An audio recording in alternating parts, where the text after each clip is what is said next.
2 March 1599 Lahore Delhi ਦਰਵਾਜ਼ੇ ਦੇ ਬਾਹਰ ਦਾ ਮੰਜ਼ਰ ਹੈ। ਆਰਜ਼ੀ ਫਾਂਸੀ ਗਾਰਡ ਬਣਾਇਆ ਗਿਆ ਹੈ। ਮੁਗਲ ਸਲਤਨਤ ਦੇ ਸਿਪਾਹੀਆਂ ਨੇ ਇੱਕ ਬਾਗੀ ਨੂੰ ਫੜਿਆ ਹੋਇਆ ਹੈ। ਸਾਹਮਣੇ ਆਵਾਮ ਖੜੇ ਨੇ ਜਿਨ੍ਹਾਂ ਵਿੱਚੋਂ ਅਕਸਰੀਅਤ ਗਮਨਾਕ ਅੱਖਾਂ ਨਾਲ ਇਹ ਮੰਜ਼ਰ ਵੇਖ ਰਹੀ ਹੈ। ਬਾਗੀ ਦੇ ਚਿਹਰੇ ਉੱਤੇ ਖੌਫ ਦਾ ਕੋਈ ਅਸਰ ਨਹੀਂ। ਸੰਗੀਓ ਬੇਲੀਓ, ਇਸ ਵੀਡੀਓ ਵਿੱਚ ਪੰਜਾਬ ਦੇ ਅਜ਼ੀਮ ਹੀਰੋ ਰਾਏ ਅਬਦੁੱਲਾ ਭੱਟੀ ਅਲ ਮਾਰੂਫ ਦੁੱਲਾ ਭੱਟੀ ਦੀ ਮੁਗਲ ਅੰਪਾਇਰ ਦੇ ਖਿਲਾਫ ਜਦੋਜਹਿਦ ਤੇ ਹਾਲਾਤੇ ਜ਼ਿੰਦਗੀ ਉੱਤੇ ਰੋਸ਼ਨੀ ਪਾਵਾਂਗੇ। ਮੈਂ ਹਾਂ ਖਵਾਜਾ ਆਜ਼ਮ। ਇਸ ਦੀ ਤਹਿਕੀਕ ਕੀਤੀ ਹੈ ਕਿਬਰੀਆ ਸਦੀਕ ਨੇ। ਮਜ਼ੀਦ ਅੱਗਾ ਵਧਣ ਤੋਂ ਪਹਿਲਾਂ ਉਫਕ ਟੀਵੀ ਤੇ ਆਉਣ ਵਾਲੇ ਨਏ ਦੋਸਤਾਂ ਨੂੰ ਨਹਾਇਤ ਅਦਬ ਨਾਲ ਦਰਖਾਸਤ ਹੈ ਉਫਕ ਟੀਵੀ ਨੂੰ ਸਬਸਕ੍ਰਾਈਬ ਕਰਨ ਤੇ ਨਾਲ ਲੱਗੇ ਹੋਏ ਘੰਟੀ ਦੇ ਬਟਨ ਨੂੰ ਵੀ ਦਬਾ ਦੇਣ ਤਾਂ ਕਿ ਹਰ ਨਈ ਵੀਡੀਓ ਦਾ ਪਤਾ ਚੱਲਦਾ ਰਹੇ। ਸਾਂਦਲਬਾਰ ਪੰਜਾਬ ਪਾਕਿਸਤਾਨ ਵਿੱਚ ਦਰਿਆਏ ਚਨਾਬ ਤੇ ਰਾਵੀ ਦੇ ਵਿਚਲੇ ਇਲਾਕੇ ਨੂੰ ਆਖਿਆ ਜਾਂਦਾ ਹੈ। ਇਹ ਰਚਨਾ ਦੁਆਬ ਦੇ ਜਨੂਬੀ ਹਿੱਸੇ ਵਿੱਚ ਵਾਕਿਆ ਹੈ। ਇਹਦੀ ਚੌੜਾਈ ਮਗਰਿਬ ਤੋਂ ਮਸ਼ਰਿਕ 64 ਕਿਲੋਮੀਟਰ ਦੇ ਨੇੜੇ ਤੇ ਲੰਬਾਈ ਸ਼ਮਾਲ ਤੋਂ ਜਨੂਬ 130 ਕਿਲੋਮੀਟਰ ਤੱਕ ਫੈਲਿਆ ਹੋਇਆ ਹੈ। ਪੰਜਾਬੀ ਜ਼ਬਾਨ ਵਿੱਚ ਬਾਰ ਦੇ ਮਾਇਨੇ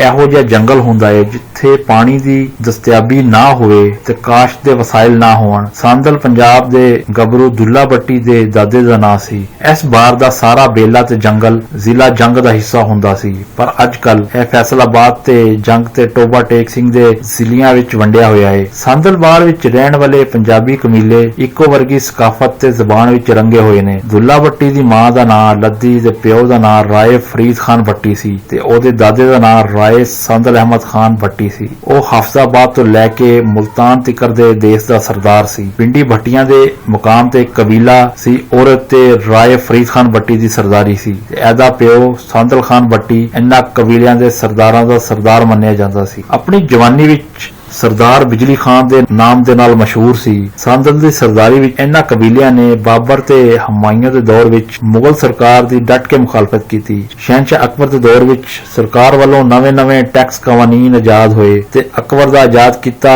ਹੋਇਆ ਦੀਨ ਇਲਾਹੀ ਲਾਗੂ ਕਰਨ ਦੀ ਕੋਸ਼ਿਸ਼ ਕੀਤੀ ਗਈ। ਇਸ ਪਾਰੋਂ ਦੁੱਲਾ ਭੱਟੀ ਦੇ ਵਾਲਿਦ ਫਰੀਦ ਤੇ ਦਾਦਾ ਸੰਦਲ ਨੇ ਮੁਗਲਾਂ ਦੇ ਖਿਲਾਫ ਇਲਮੇ ਬਗਾਵਤ ਬੁਲੰਦ ਕੀਤਾ ਸੀ, ਜਿਸ ਦੀ ਵਜ੍ਹਾ ਤੋਂ ਉਹਨਾਂ ਨੂੰ ਫਾਂਸੀ ਦੇ ਦਿੱਤੀ ਗਈ ਤੇ ਹਮਾਯੂੰ ਦੇ ਬਾਅਦ ਜਦੋਂ ਅਕਬਰ ਤਖਤ ਬੈਠਿਆ, ਅਕਬਰ ਨੂੰ ਇਹਨਾਂ ਦੀ ਵਜ੍ਹਾ ਨਾਲ ਕਈ ਵਰਿਆਂ ਤੱਕ ਲਾਹੌਰ ਨੂੰ ਦਾਰੁਲ ਹਕੂਮਤ ਬਣਾਉਣਾ ਪਿਆ। ਇਸ ਦੌਰਾਨ ਕਈ ਵਾਰੀ ਸਰਕਾਰੀ ਫੌਜ ਤੇ ਭੱਟੀਆਂ ਦਾ ਆਮਣਾ ਸਾਹਮਣਾ ਹੋਇਆ, ਪਰ ਸਰਕਾਰੀ ਫੌਜ ਨੂੰ ਸ਼ਿਕਸਤ ਫਾਸ਼ ਹੋਈ। ਇਸ ਸ਼ਿਕਸਤ ਦੀ ਮੁੱਢਲੀ ਵਜ੍ਹਾ ਇੱਥੇ ਦੇ ਲੋਕਾਂ ਦਾ ਬਾਹਰਲੇ ਮੁਲਕ ਵਿੱਚੋਂ ਆਏ ਮੁਗਲਾਂ ਦੀ ਸਰਕਾਰ ਨੂੰ ਨਾ ਮੰਨਣਾ ਸੀ। ਪਰ ਜਦੋਂ ਕਿਲਾ ਫਰੀਦ ਤਬਾਹ ਹੋਇਆ ਤੇ ਦੋਵਾਂ ਪਿਓ ਪੁੱਤਰਾਂ ਨੂੰ ਗ੍ਰਿਫਤਾਰ ਕਰਕੇ ਕਿਲਾ ਲਾਹੌਰ ਵਿੱਚ ਸ਼ਹਿਨशाह ਜਲਾਲੁਦੀਨ ਮੁਹੰਮਦ ਅਕਬਰ ਦੇ ਹਜ਼ੂਰ ਪੇਸ਼ ਕੀਤਾ ਗਿਆ। ਦੋਵਾਂ ਪਿਓ ਪੁੱਤਰਾਂ ਨੂੰ 3 ਤਰ੍ਹਾਂ ਦੇ ਮੁਆਹਦਿਆਂ ਦੀਆਂ ਪੇਸ਼ਕਸ਼ਾਂ ਕੀਤੀਆਂ ਗਈਆਂ। ਨੰਬਰ 1, ਮੁਗਲ ਸਰਕਾਰ ਦੀ ਇਤਾਅਤ ਕਰਨ ਤੇ ਸਰਕਾਰੀ ਸ਼ਰ੍ਹਾ ਦੇ ਮੁਤਾਬਿਕ ਮਾਲਿਆ ਦਿੱਤਾ ਜਾਵੇ। ਨੰਬਰ 2, ਮੁਗਲ ਸਰਕਾਰ ਦੀ ਇਤਾਅਤ ਕਰਕੇ ਅਨਾਜ ਤੇ ਦੂਜੀਆਂ ਆਮਦਨੀਆਂ ਦੀ ਸ਼ਰ੍ਹਾ ਸਰਕਾਰ ਨੂੰ ਦਿੱਤੀ ਜਾਵੇ। ਨੰਬਰ 3, ਆਖਰੀ ਸ਼ਰਤ ਇਹ ਸੀ ਜੇ ਅਗਰ ਅਪਰਾਲੀਆਂ ਸ਼ਰਤਾਂ ਮਨਜ਼ੂਰ ਨਹੀਂ ਤੇ ਮੁਗਲ ਸਰਕਾਰ ਨੂੰ ਮੰਨਿਆ ਜਾਵੇ ਤੇ ਸਿਰਫ ਜੰਗੀ ਹਾਲਾਤ ਵਿੱਚ ਮੁਗਲ ਫੌਜ ਦੀ ਅਨਾਜ ਤੇ ਮਦਦ ਕੀਤੀ ਜਾਵੇ। ਲੇਕਿਨ ਦੋਵਾਂ ਸਰਦਾਰਾਂ ਨੇ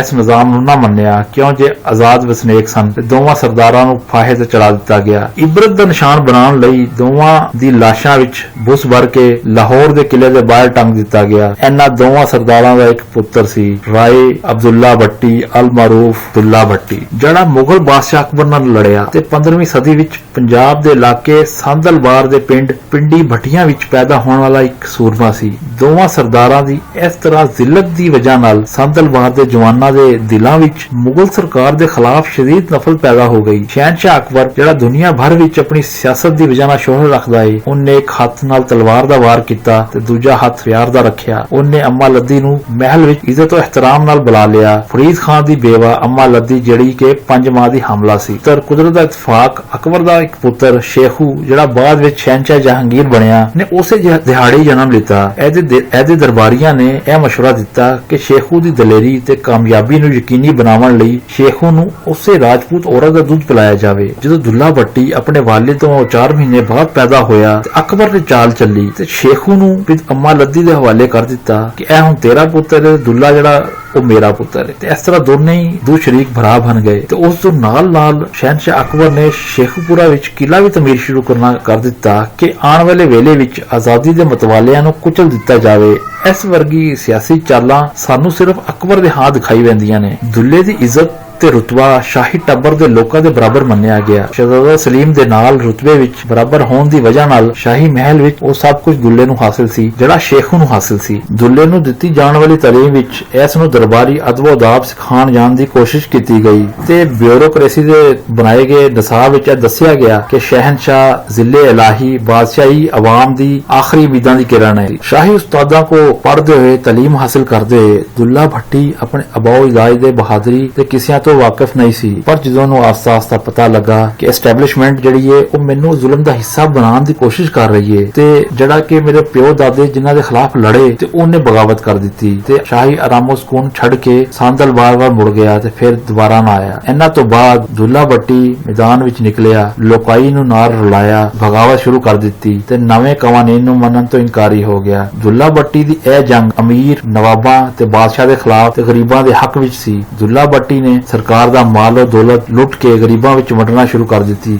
ਜਿਸ ਦੀ ਵਜ੍ਹਾ ਤੋਂ ਦੁੱਲਾ ਭੱਟੀ ਨੂੰ ਪੰਜਾਬ ਦਾ ਰੋਬਿਨ ਹੁੱਡ ਵੀ ਆਖਿਆ ਜਾਂਦਾ ਹੈ। ਦੁੱਲਾ ਭੱਟੀ ਨੂੰ ਲਾਹੌਰ ਦਾ ਪੁੱਤਰ ਸਨ ਆਫ ਲਾਹੌਰ ਦਾ ਖਿਤਾਬ ਵੀ ਦਿੱਤਾ ਗਿਆ ਸੀ। ਉਹ ਜ਼ਮੀਂਦਾਰ ਤਬਕੇ ਦੇ ਇੱਕ ਮੁਸਲਿਮ ਰਾਜਪੂਤ ਖਾਨਦਾਨ ਨਾਲ ਤਾਲੁਕ ਰੱਖਦਾ ਸੀ। ਅੰਮਾ ਲੱਦੀ ਕੋਲੋਂ ਜਹਾਂਗੀਰ ਨੂੰ ਨੁਕਸਾਨ ਨਾ ਪਹੁੰਚਾਉਣ ਦਾ ਵਾਅਦਾ ਵੀ ਲਿੱਤਾ ਗਿਆ ਸੀ। ਇਹਦੇ ਨਾਲ ਦੁੱਲੇ ਭੱਟੀ ਨੂੰ ਹਕੂਮਤ ਵਿੱਚ ਵੱਡੇ ਅਹੁਦਿਆਂ ਦੀਆਂ ਪੇਸ਼ਕਸ਼ ਕੀਤੀ ਗਈ, ਪਰ ਦੁੱਲਾ ਤੇ ਆਜ਼ਾਦੀ ਤੇ ਆਜ਼ਾਦ ਸਮਾਜ ਦੇ ਲਈ ਜੰਗ ਲੜ ਰਿਹਾ ਸੀ। ਉਹ ਇਹੋ ਵਜ੍ਹਾ ਸੀ ਕਿ ਲਾਹੌਰ ਦੇ ਅਜ਼ੀਮ ਸੂਫੀ ਸ਼ਾਇਰ ਸ਼ਾਹ ਹੁਸੈਨ ਰਹਿਮਤੁल्लाह अलैह ਵੀ ਦੁੱਲਾ ਭੱਟੀ ਦੀ ਹਮਾਇਤ ਵਿੱਚ ਨਿਕਲ ਆਏ, ਪਰ ਸ਼ਹਿਨशाह ਅਕਬਰ ਦੀ ਸਿਆਸੀ ਚਾਲਾਂ ਆਪਣਾ ਕੰਮ ਕਰਦੀਆਂ ਰਹੀਆਂ। ਇੱਕ ਧੋਖੇ ਨਾਲ ਦੁੱਲੇ ਭੱਟੀ ਨੂੰ ਫੜ ਲਿਆ ਗਿਆ। ਗ੍ਰਿਫਤਾਰੀ ਦੇ ਬਾਅਦ ਲਾਹੌਰ ਦੇ ਕਿਲੇ ਵਿੱਚ ਲਿਆਇਆ ਗਿਆ। ਉੱਥੇ ਇੱਕ ਵਾਰੀ ਫੇਰ ਇਹਨੂੰ ਕਈ ਤਰ੍ਹਾਂ ਦੀ ਮੁਆਹਦਿਆਂ ਦੀ ਪੇਸ਼ਕਸ਼ ਕੀਤੀ ਗਈ, ਪਰ ਆਜ਼ਾਦ ਦੁੱਲੇ ਭੱਟੀ ਨੇ ਆਪਣੇ ਪਿਓ ਤੇ ਦਾਦੇ ਵਕਤ ਇੱਜ਼ਤ ਦੀ ਮੌਤ ਨੂੰ ਕਬੂਲ ਕੀਤਾ ਤੇ ਮੁਗਲ ਬਾਦਸ਼ਾਹੀ ਨੂੰ ਮੰਨਣ ਤੋਂ ਇਨਕਾਰ ਕਰ ਦਿੱਤਾ। ਸੰਦਲਬਾਰ ਦੇ ਇੱਕ ਸੋਹਣੇ ਸੱਜਲ ਜਵਾਨ ਨੂੰ ਇੱਕ ਬਾਗੀ ਦਾ ਰੂਪ ਪੇਸ਼ ਕੀਤਾ ਗਿਆ। ਦੁੱਲਾ ਭੱਟੀ ਨੇ ਕੁੜੀਆਂ ਦੇ ਅਗਵਾ ਤੇ ਗੁਲਾਮੀ ਵਾਸਤੇ ਲੜਕੀਆਂ ਵੇਚਣ ਦੇ ਖਿਲਾਫ ਵੀ ਜੰਗ ਕੀਤੀ ਤੇ ਬੇਸ਼ੁਮਾਰ ਜਵਾਨ ਕੁੜੀਆਂ ਨੂੰ ਆਜ਼ਾਦ ਕਰਵਾ ਕੇ ਇਹਨਾਂ ਦੇ ਵਿਆਹਾਂ ਦਾ ਇੰਤਜ਼ਾਮ ਵੀ ਕੀਤਾ, ਜਿਸ ਦੀ ਵਜ੍ਹਾ ਤੋਂ ਦੁੱਲਾ ਭੱਟੀ ਦੀ ਯਾਦ ਵਿੱਚ ਪੰਜਾਬ ਵਿੱਚ ਲੋਹੜੀ ਦਾ ਤਿਉਹਾਰ ਵੀ ਮਨਾਇਆ ਜਾਂਦਾ ਹੈ ਤੇ ਲੋਕ ਗੀਤਾਂ ਵਿੱਚ ਅਕਸਰ ਜਗ੍ਹਾ ਤੇ ਦੁੱਲਾ ਭੱਟੀ ਤੇ ਲੋਹੜੀ ਦਾ ਜ਼ਿਕਰ ਵੀ ਲੱਭਦਾ ਹੈ। ਦੁੱਲਾ ਭੱਟੀ ਨੂੰ ਪਕੜਨ ਤੇ ਸਜ਼ਾ ਦੇਣ ਵਾਸਤੇ ਸ਼ਹਿਨशाह ਅਕਬਰ ਨੂੰ ਲਾਹੌਰ ਆਉਣਾ ਪਿਆ, ਪਰ ਇਹ ਜੰਗ ਨਾ ਜਿੱਤ ਸਕਿਆ। ਫਿਰ ਧੋਖੇ ਨਾਲ ਦੁੱਲਾ ਭੱਟੀ ਨੂੰ ਗ੍ਰਿਫਤਾਰ ਕੀਤਾ ਤੇ ਮਜਬੂਰ ਕੀਤਾ ਤੇ ਕਿਹਾ ਜੇ ਉਹ ਅਤਾਤ ਕਬੂਲ ਕਰ ਲਏ, ਹੁਰੀਅਤ ਪਸੰਦੀ ਤੇ ਤਹਿਰੀਕ ਆਜ਼ਾਦੀ ਪੰਜਾਬ ਛੱਡ ਦੇਵੇ, ਇਹਨੂੰ ਸੂਬਾ ਲਾਹੌਰ, ਸੂਬਾ ਮੁਲਤਾਨ ਤੇ ਸੂਬਾ ਕਾਬਲ ਦਾ ਗਵਰਨਰ ਬਣਾ ਦਿੱਤਾ ਜਾਵੇਗਾ। ਪਰ ਦੁੱਲਾ ਭੱਟੀ ਨੇ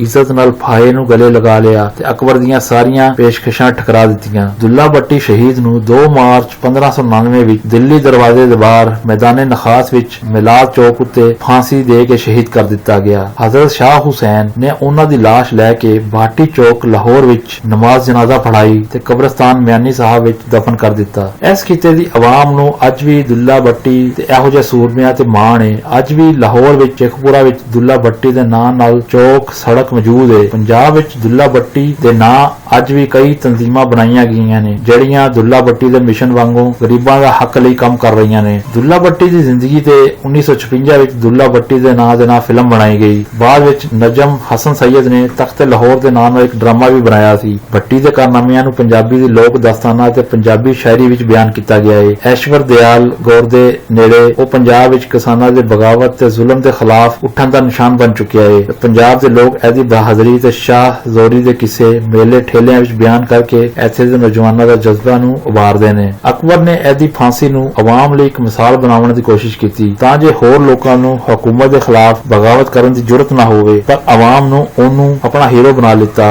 ਭੱਟੀ ਆਖਿਰ ਤੱਕ ਇਸ ਜ਼ੁਲਮ ਦੇ ਜਬਰ ਦੇ ਖਿਲਾਫ ਇੱਕ ਚਟਾਨ ਬਣ ਕੇ ਸਾਬਤ ਕਦਮ ਰਿਹਾ। ਸ਼ਾਹ ਹੁਸੈਨ ਉਸ ਵੇਲੇ ਦਾ ਸੂਫੀ ਸ਼ਾਇਰ ਸੀ ਜਿਨਨੇ ਉਹਦੇ ਬਾਰੇ ਵਿੱਚ ਲਿਖਿਆ, ਪੰਜਾਬ ਦਾ ਕੋਈ ਗੈਰਤਮੰਦ ਪੁੱਤਰ ਕਦੀ ਪੰਜਾਬ ਮਿੱਟੀ ਨਹੀਂ ਵੇਚੇਗਾ। ਉਮੀਦ ਹੈ ਤੁਹਾਨੂੰ ਵੀਡੀਓ ਜ਼ਰੂਰ ਪਸੰਦ ਆਏਗੀ। ਇਸ ਵੀਡੀਓ ਨੂੰ ਲਾਈਕ, ਕਮੈਂਟ, ਸ਼ੇਅਰ ਜ਼ਰੂਰ ਕਰੋ। ਸ਼ੁਕਰੀਆ।